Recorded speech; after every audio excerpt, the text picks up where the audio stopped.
morning students. On the board there are many figures. With the help of these figures I will tell you how you will identify the series or parallel circuits. Okay, see the resistances in series or resistances in parallel. How will you identify? So we give some hints to you. So we take the first diagram. Okay, in the first diagram a cell is given to you, three resistances are given to you. Okay, in these three resistances, as you can see that only one terminal is common between R1 and R2, and only one terminal is common between R2 and R3. So they are one after the other.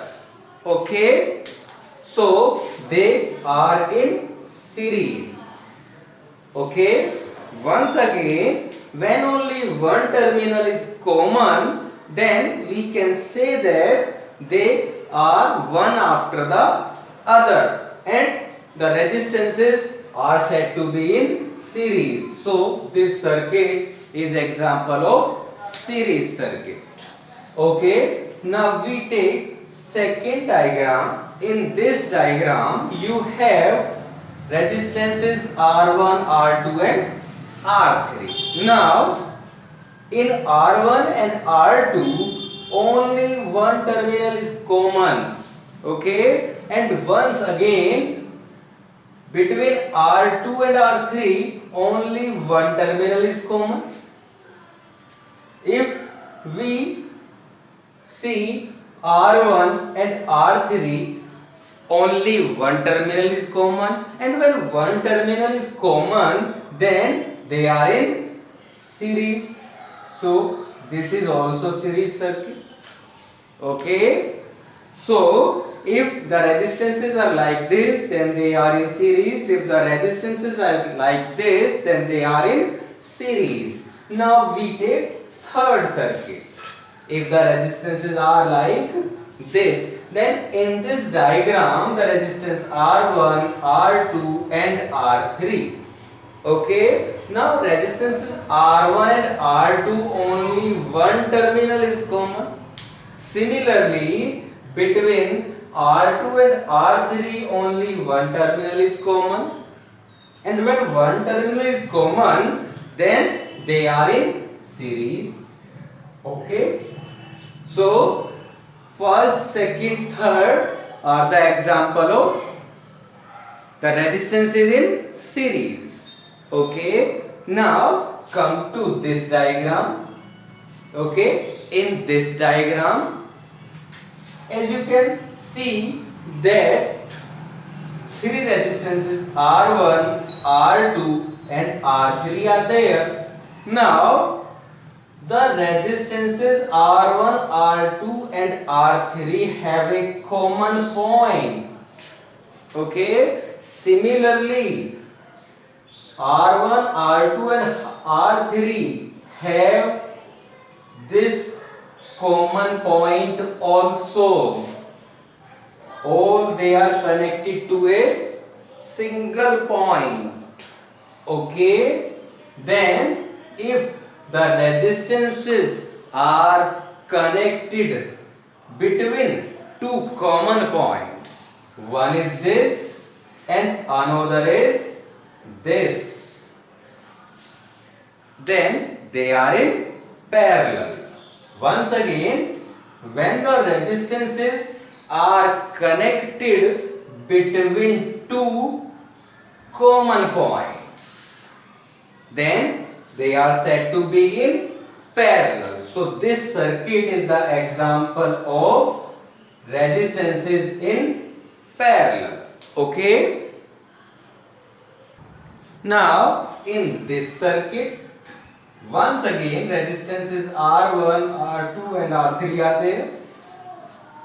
Okay, then in this case also the resistances are connected between two common points. So they are also in parallel. So this is also an example of resistances in parallel. Now come to this circuit. Now in this circuit, resistances R1, R2 and R3 are there. Now R1, R2 have one common point. R2, R3 have one common point. It means resistances have only one common point. Okay, and if resistances have only one common point, then they are in series. So this is the case of series circuit. Okay, now the example like this circuit, then resistance R1, R2 and R3. How will you identify in this circuit? Then you can easily identify that R2 and R3 are in parallel. Okay, but R1 is also in parallel because this goes to this. Now all three resistances connected to a single point. Okay, the another terminal is connected to another common point. Okay, and when the resistances are connected between two common points, then they are said to be in parallel circuit. Resistance is in parallel. So in this circuit, resistances R1, R2 and R3 are in parallel. Now this diagram, in this diagram you easily identify that R2 and R3, these two are in parallel. Okay, but R1, how you will identify then? Once again you can see that one common point is there. Okay, all the three resistances are connected at this point. Once again these terminals also connected to another common point. Okay, then the resistances are connected between two common points. Okay, and when the resistances are connected between two common points, then they are in parallel. So these are the circuits of series resistances and resistances in parallel. This will help you to find the resistances in series and in parallel. Okay, if this type of diagram is given to you, that three bulbs are connected like this to a 220 volt supply with the help of key. Okay, then someone is asking about that if one bulb is out of order, then remaining two can glow or not. Okay, so because this is a type of parallel circuit. Okay, in case of parallel circuit, they are the different circuits. So if one out of order, then other will work. Okay, and in this, as you know that the currents are different. So we take I1, I2 and I3, but the total current is I. Now if this type of diagram is given to you, then the question is asking about what is the reading of ampere, what is the reading of voltmeter. Then first calculate the total resistance, and total resistance and potential is given to you. So you can find the current I is equal to V upon R equivalent. Okay, R equivalent is the sum of R1, R2 and R3. Okay, so when I is calculated, then as you can see that this is a series circuit. Okay, because only one terminal, one common point is between the resistances. Okay, so the reading of ampere is calculated by this formula. Okay, if question is asking about what is the current through R1, R2 and R3, then this is same. The current through R1, R2 and R3 remain same, but the potential is different. Now when current is calculated, then by the formula V is equal to IR1, you can calculate the potential through R1, potential through R2, potential through R3. And if you want to check the result, then the sum of all potential is equal to the potential of cell or battery. Okay, now if this type of circuit is given to you,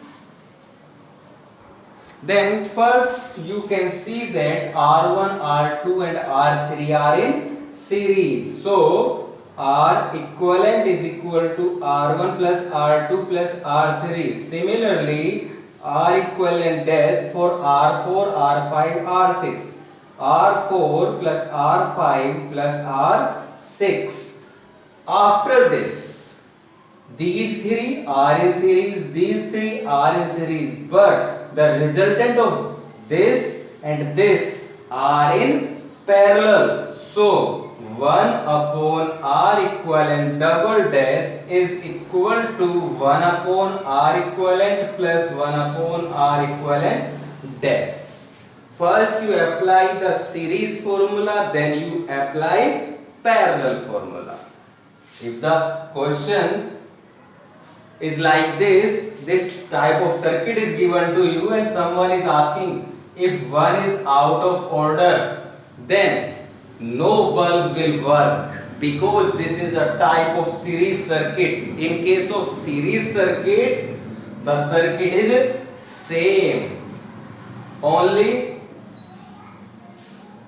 one way is there. If this is stopped, then complete circuit breaks. Okay, now if this type of diagrams are given to you, then this is also in your practical video. Then simple formula to calculate the least count is you find the value of one division in this scale, value of one division in this scale. Then there are 1, 2, 3, 4, 5 division from 0 to 100. It means 5 division equal to 100. So 1 division is equal to 100 upon 5, that is 20. So the least count of this is 20 volt. Okay, now come to this diagram.